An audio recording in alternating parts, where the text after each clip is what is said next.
అంటే రాజధాని నిర్మాణానికి 1,00,000 కోట్లు అవుతుంది లేకపోతే 10 లక్షల కోట్లు అవుతుంది అనేది ఇక్కడ సమస్య కాదు. ఎందుకంటే విశాఖపట్నంలో కట్టినా కొంత డబ్బు ఖర్చు అవుతుంది. అలాగే అక్కడ 1,00,000 కోట్లు అవసరం లేదు. ఎంత అవసరం అనుకుంటారో అన్ని లక్షలు ఖర్చు పెడితే సరిపోతుంది.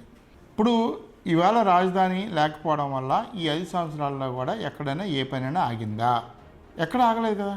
రాజధాని ఉన్నది, ఏదో ఒక రాజధాని ఉన్నది, టెంపరీ రాజధాని ఉంది. ఆ రాజధాని నుంచే ఇవాళ పరిపాలన చేశారు కదా.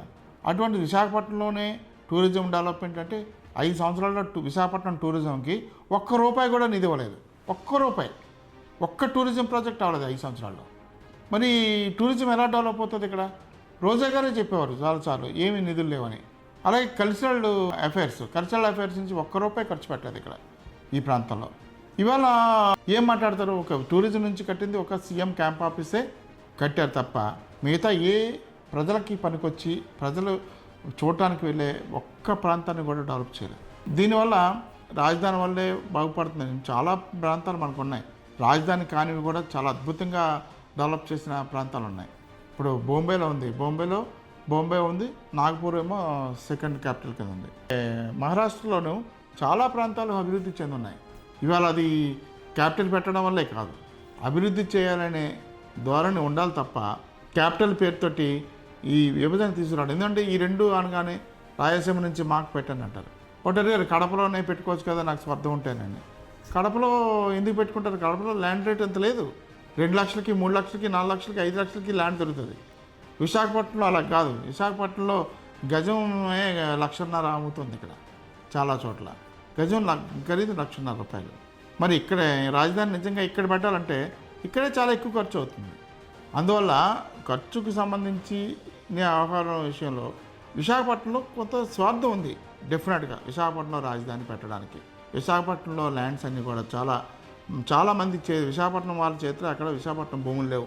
ఎక్కడ బయట ప్రాంతాల నుంచి వచ్చిన వాళ్ళ చేతిలోనే అన్ని భూములు ఉన్నాయి. ఇవాళ ఎకరాలకు ఉన్నాయి. ఇవాళ రకరకాల స్కామ్స్ జరిగినాయి. ఒక్కొక్క స్కామ్ చూస్తుంటే ₹100 కోట్ల దసపల్ల ల్యాండ్ ఎప్పటి నుంచో అది కాపాడుకొని వస్తున్నారు. ఆ ల్యాండ్ని ఇవాళ వైసీపీ గవర్నమెంట్లోనే అది కాజేశారు. ఇట్లాగా రకరకాల మీరు భీమిలి కానీ ఆ ఏరియా కాస్ట్ ఏరియా అంతా చూస్తే మొత్తం ల్యాండ్స్ అన్ని పెద్ద భారీ స్కామ్స్ జరిగినాయి. ఏ స్కామ్ మీద విచారం లేదు. సిట్ అన్నారు, సిట్ రిపోర్ట్ ఇంతవరకు బయట పెట్టలేదు. ఇవాళ ఇన్ని భూములు కూడా ఒక వర్గం చేతిలోనే ఉండిపోయాయి. ఉండిపోవడం వల్ల డెఫినెట్గా మీకు వైజాగ్లోనేమో ల్యాండ్ రేట్స్ విపరీతంగా ఉంటాయి. మీరు ఒక అపార్ట్మెంట్ కొనుక్కోవాలన్నా ₹1,50,000 మినిమం అవుతుంది.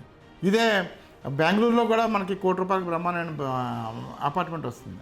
కానీ విశాఖపట్నంలో ఆ పరిస్థితి లేదు.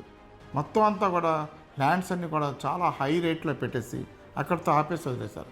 రేపు పొద్దున కనుక రాజధాని కనుక నిజంగా వస్తే ఇంకా ఘోరమైన పరిస్థితి ఉంటుంది. విశాఖపట్నంలో ఇవాళ అద్దెకు కూడా ఉండలేని పరిస్థితి.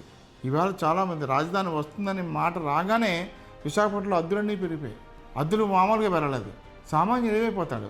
ఒక చిన్న షాపుల్లో పనిచేసే వాళ్ళకి ఇచ్చే జీతం ఎంత? 7,000, 8,000, 10,000 ఇస్తారు. ఈ 10,000తో వాడు అద్దె ఎంత కట్టాలి? ఏ ఇల్లు కూడా విశాఖపట్నంలో ఇవాళ 6-7 తక్కువ లేదు. చిన్న గదులు నేను చెప్పేది. అపార్ట్మెంట్ అయితే 25,000, 30,000, 70,000, 80,000 కూడా ఉన్నది. ఇంత ఖరీదైన వాటిల్లో అద్దెకు ఉండాలంటే సామాన్యులకు చాలా కష్టం.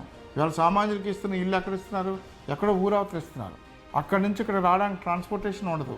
ట్రాన్స్పోర్టేషన్ లేకుండా ఎవరు వెళ్ళిపోతారు? అందరూ ఇక్కడే ఉంటారు. ఇల్లు మాత్రం అక్కడ అలా ఉంటాయి ఖాళీగా.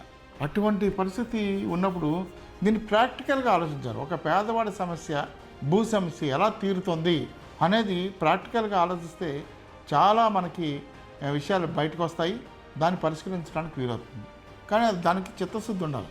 నిజంగా పేదవాడి మీద అభిమానం ఉండాలి. ఉంటేనే పరిష్కరించగలరు. లేదంటే ఇప్పుడు ఎలాగుందో అలాగే ఉంటుంది.